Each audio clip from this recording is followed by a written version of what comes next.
when I traveled to Edmonton, some brothers in Edmonton gave me copies of the Clear Quran. Wow. And let me tell you what happened. A few months before that, I told my wife, this is in early November, I told my wife that I wanted to become a Muslim.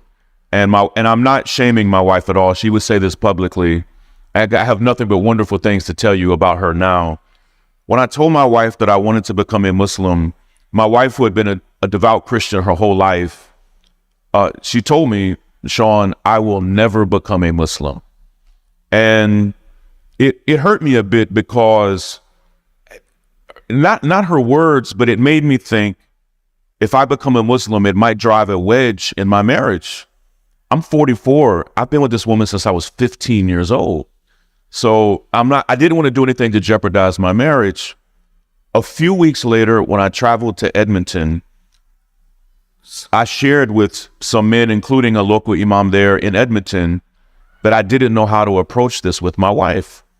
And the brother told me something that was so profound. He said, Sean, do not try to convince your wife to do this. He said, it's more likely that you will mess it up than anything else. He said, but I do want you to trust that Allah will guide her heart. When I got home from Edmonton, this is in early January, just not that long ago, I laid both of those copies of the Quran on my dresser, not because I was like low-key wanting my wife to find them. I just didn't want them to get bent up in my suitcase. And I was so exhausted from traveling that I went to bed like at 8 p.m. When I woke up almost 12 hours later, my wife had grabbed one of those copies. She's a professor, a doctor. Yes. She had already, through the night, she had already read almost half of the Quran. Subhanallah. And when I woke up, my wife said to me something that was so shocking. She said, Sean, I think we should become Muslims. Wow. MashaAllah. It was... Round of applause. Go ahead. Bismillah. It would be as shocking as you telling me in a few hours, Sean, I think I'm going to become a Christian. When I heard my wife say it, it sounds funny, but my first thought was, who is this woman and where is my wife? Who are you? Who is this imposter in my bedroom? Who is this person in my bed that looks like my wife and sounds like my wife, but now says she wants to become a Muslim? And there's a powerful lesson there.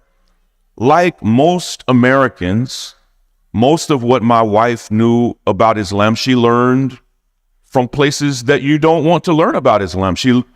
If what you know about the Prophet Muhammad, peace be upon him, you learned from the news, if you learned it from movies, if you learned it from social media, it will be misinformation. And my wife, who's an intellectual, a voracious reader, the first thing she said to me was, Sean, the Prophet Muhammad, peace be upon him, he is not who I thought he was. Wow. And she was just moved by his life and his example. And she thought that to become Muslim, it meant you no longer had any reverence for Jesus. And I think most Christians think that. Yes. And it was actually quite the opposite. And when she saw that to be a Muslim still meant to have nothing but reverence and love for the Prophet Jesus, it changed her. And for the next 6 weeks, she and I were on a really beautiful private journey that we didn't talk about publicly, of just saying, what would it look like for us to make this big move in our lives? And so 3 weeks ago today, the Sunday before Ramadan, we took our Shahada, and it's been beautiful, man. For the past 6 months of this horrific genocide, I have been able to study up close, not just through videos. I have hundreds and hundreds of friends in Gaza, in the West Bank, and to see them experiencing what they're experiencing, you can't separate their survival from their faith. And I started seeing on October 8th, October 9th, October 10th, men and women in Gaza speak of how essential their faith was to them in the worst circumstances you could ever imagine. I started seeing men and women, fathers, mothers, grandparents, husbands, wives, children lose everything. I saw a video that haunted me. A woman, this was in just late October. This had only been going on for a couple of weeks.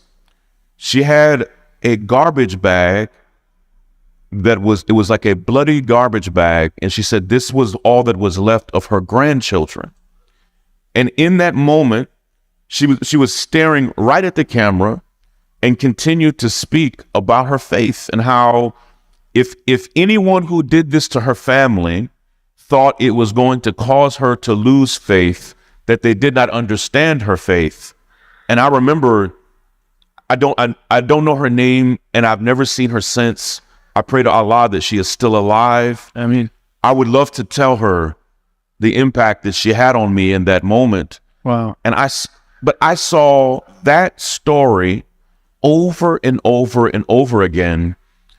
Palestinians in the single most dangerous place on the planet never curse Allah. They may say, why have leaders forsaken us? They may say, why are more people not helping us? But I never heard a single Palestinian say, why has Allah abandoned us? Instead, you will hear them say, in spite of what it looks like, we actually believe that this is the will of Allah for us. And it was confusing for me to see someone suffering, to see people suffering so much, but still maintain this faith. And I traveled to Dallas to do an event with Sheikh Omar in late November. And we went out and we had lunch, but we sat in his car for like 3 hours and talked. And I told him, I said, man, I don't know if what I'm feeling is that I want to be like Palestinians or that I want to be a Muslim. And he said, Sean, he said, what you don't understand is that what you're seeing that you love in Palestinians is Islam. He said, Sean, what you see there is their faith. And he said, the resilience you see, it may be particularly unique to Palestinians, but he said, you can't separate it from their faith. And that was a pivotal conversation for me where I said, out loud to him and to others, this is what I want. And in December and January and February, I was traveling in the UK and in Canada speaking, and all of the men that were a part of our team were young Muslim men. And I started to feel, so they would pray 5 times a day, and as they would pray, I would just watch. They would go to Jumu'ah prayer and they would leave me in the car. And I started thinking, like, I'm not supposed to be in the car.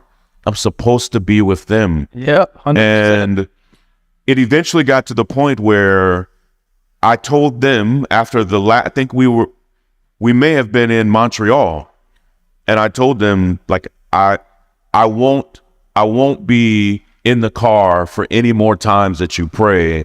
I have to go with you.